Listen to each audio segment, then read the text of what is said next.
नाशिककर तपोवनाच्या झाडांसाठी आता पहारेकरी बनलेले असतानाच तपोवन शेजारच्याच रामटेकडीत 300 झाडांची कत्तल झाली।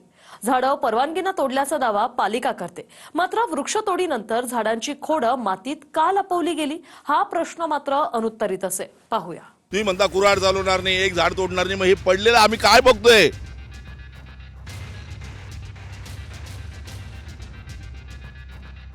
नाशिक तपोवनातल्या वृक्षतोडीचा मुद्दा तापलेला असतानाच तपोवनापासून अर्धा किलोमीटरवरच 300 झाडांची कत्तल झाली। आपण जर या ठिकाणी खाली बघितलं तर अक्षरशः तोडलेले झाडं जे आहेत त्याचे बुंदे या ठिकाणी खाली लोटून देण्यात आलेले आहेत। धक्कादायक म्हणजे तोडलेल्या मोठी झाडं दिसू नये म्हणून झाडांचे खोड मातीखाली दाबून टाकले। त्याच्यावर मातीचे ढिगारे जे आहेत ते या ठिकाणी ढकलण्यात आलेले आहेत। या साऱ्या प्रकारावर नाशिककर तीव्र संताप व्यक्त करतात, मात्र सरकार आणि महापालिका कुणाचंही ऐकायला तयार नाही। हे नाशिकचं ऐतिहासिक तपोवन आहे। इथे साधूंच्या तात्पुरत्या निवासासाठी शेकडो झाडांची कत्तल सरकार करणार आहे। झाडं तोडून तिथे तात्पुरत्या स्वरूपात साधूंच्या राहुट्या उभ्या होणार आहेत आणि दुसरीकडे त्याच तपोवनापासून अर्धा किलोमीटर दूर असलेल्या रामटेकडीत 300 झाडं कापली गेली। इतक्या मोठ्या प्रमाणात वृक्षतोड दिसू नये म्हणून झाडांची खोडं मातीखाली ढकलून लपवली गेली। त्या जागी महापालिका आता कुंभमेळ्याच्या पार्श्वभूमीवर जलमल शुद्धीकरण केंद्र उभारणार आहे। रामसीतेने ज्या झाडांच्या सानिध्यात वनवासात तप केलं त्याच तपोवनात साधूंसाठी झाडांची कत्तल का, असा साधा प्रश्न करणाऱ्यालाच काही जण हिंदू विरोधी ठरवतात।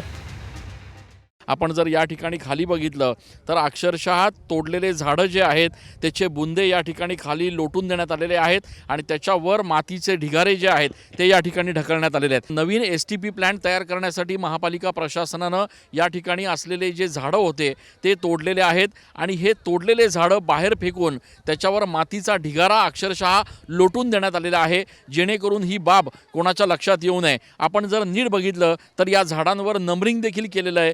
लोकांनी इतकं पाप केलेलं आहे की झाडं तर तोडली पण ती जमिनी खाली गाडण्यात ती झाडं आलेली आहे। ती एखाद्या खाईमध्ये खूप मोठा खड्डा आहे, त्या खड्ड्यामध्ये लोटण्याचं काम आणि त्याच्यावर माती टाकण्याचं काम ह्या नाशिक महानगरपालिकेने चालवलेलं आहे। मावशी, आपण या ठिकाणी झाडांना पाणी घालत होतात, आपण सांगत होतात किती झाडं होते? साधारण पुष्कळ झाड होते, एवढ्या ठिकाणी त्यांनी तोडले गेले असतील, मातीत दाबले गेले असतील ते। आणि आमचे घर आहे खेटून, त्या घरांकडे जर माती आली तर आमच्या गरिबांचे घर पण तुटून जातील। अतिशय दुःखदायक आणि क्लेशदायक आहे। म्हणजे नांदूर नाक्यापासून तर हा इथपर्यंतच्या परिसरामध्ये हे 300-350 नाही, जवळजवळ 1400 झाडं तोडण्याचा त्यांचा घाट आहे। महापालिका प्रशासन त्यावर असं सांगते की 447 झाडांना तोडण्याची परवानगी आमच्याकडे रितसर होती, त्यापैकी 300 झाडं तोडलेले। परवानगी दिली कोणी? तुम्हीच परवानगी देणारे, तुम्हीच ठरवणारे। हा जुमला आहे, फसवताय। आमच्या डोळ्यामध्ये कुठेतरी धुळबेक करतायत, मिरची टाकतायत। आमच्या डोळ्यात मिरची टाकून तुमचं हे सर्रासपणे लुटमार चालू आहे। आश्चर्यकारक बाब ही की रामटेकडीतल्या वृक्षतोडीवर फक्त 2च हरकती आल्याचं अजब उत्तर नाशिक महापालिकेने दिलं। मात्र हरकती घेणाऱ्यांवर गुन्हे दाखल करण्याच्या धमक्या दिल्या गेल्या आणि 300 नव्हे तर नाशकात 1400 झाडं कापली गेल्याचा धक्कादायक दावा पर्यावरण प्रेमी करतायत। महापालिकेनं अशा पद्धतीची नोटीस जी आहे ती प्रसिद्ध केली होती आणि त्या नोटीसला अनिकेत यांनी अशा पद्धतीनं आपली हरकत देखील नोंदवलेली होती। अनिकेत, तुम्ही जर हरकत नोंदवली होती तर तुम्हाला काय सांगण्यात आलं? नाशिक महानगरपालिकेने माझ्या ज्या हरकत आहे त्याच्यावर कोणत्याही प्रकारे सुनावणी घेतलेली नाही आहे आणि मला कोणत्याही प्रकारचं उत्तरही दिलं नाही का तुमच्या हरकतीवर काय करण्यात आलेलं आहे। तर त्यावेळेस नाशिक महानगरपालिकेच्या ज्या करिश्मा नायर मॅडम आहे त्यांनी पोलिसांमार्फत मला त्यांच्या कार्यालयात बोलवलेलं होतं आणि माझ्यावर त्यांनी प्रेशर केलं का तुम्ही या कामात अडथळा आणू नका, नाही तर तुमच्यावर आम्ही गुन्हा दाखल करू, आम्हाला पूर्णपणे अधिकार आहे झाडं तोडण्याचा। त्यांनी तपोवनामध्ये तुम्ही म्हणता 447 आहे, परंतु या व्यतिरिक्त त्यांनी 1400 झाडं तोडले STP प्लॅनच्या नावाखाली। ते बी कुंभमेळ्याचं नाव दिलं फक्त त्यांनी त्याला। एक आगळ टाकळीत जर तुम्ही गेले तिथं 275 आहे, जर चिडी पंपिंगला गेले तिथं 577 झाडं आहे, त्यानंतर डचकला गेले तिथं 275 आहे। म्हणजे अशा विविध ठिकाणी मिळून त्यांचे 1400 झाडं तोडले आत्तापर्यंत त्यांनी। नाशिकातल्या अनेक हिंदुत्ववादी संघटना, असंख्य उजव्या विचारसरणीच्या लोकांसह भाजपचेही असंख्य कट्टर समर्थकांचा वृक्षतोडीला विरोध आहे। मात्र मंत्रिपदावर असलेले नेते झाडांच्या वादात हिंदू विरोध आणि हिंदू मुसलमान वादाचा रंग देत आहेत।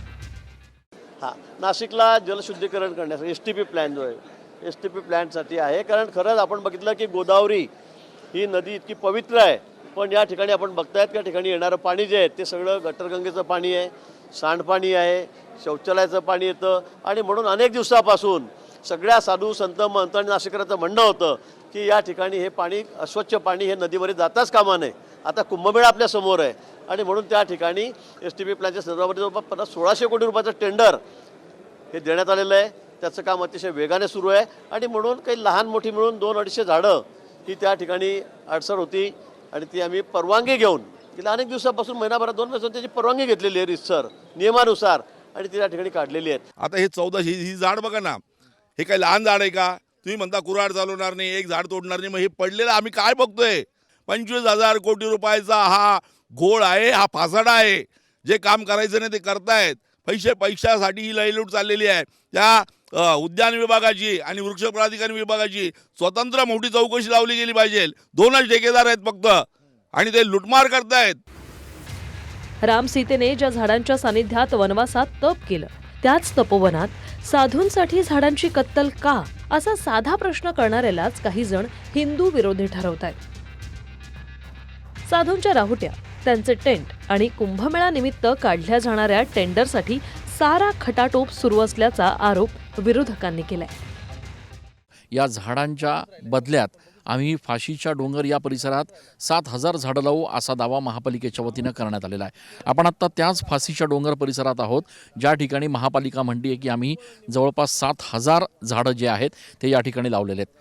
इथे जर आपण बघितलं तर आपल्याला हे छोटे रोपटे जे आहेत ते या ठिकाणी दिसतात, जे झाडं म्हणून या ठिकाणी रोपण करण्यात आलेले आहेत. मात्र त्यांची अवस्था जर आपण बघितली तर आपल्याला लक्षात येईल की कशा पद्धतीनं यांची निगा देखील राखली जात नाही आहे. यांच्यापैकी अनेक छोटे छोटे रोपं असे आहेत की जे उन्मळून खाली देखील पडलेले आहेत, ज्यांची कुठलीही निगा ठेवली गेली नाही आहे, ज्यांना या ठिकाणी पाणी देखील घालण्यात आलेलं नाही आहे.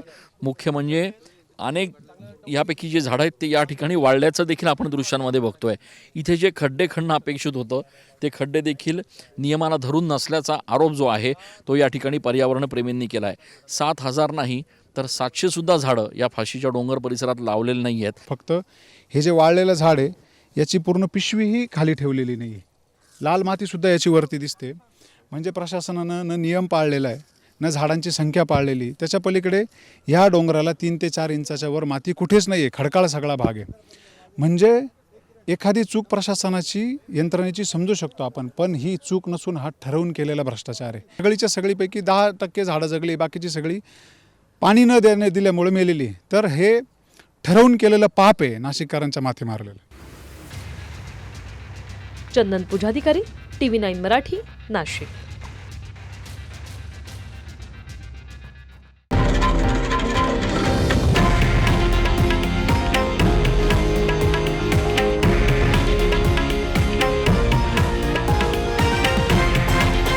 हे आहे देशातील नंबर 1 न्यूज नेटवर्क आणि आपण पाहत आहात TV9 मराठी, एकमेव.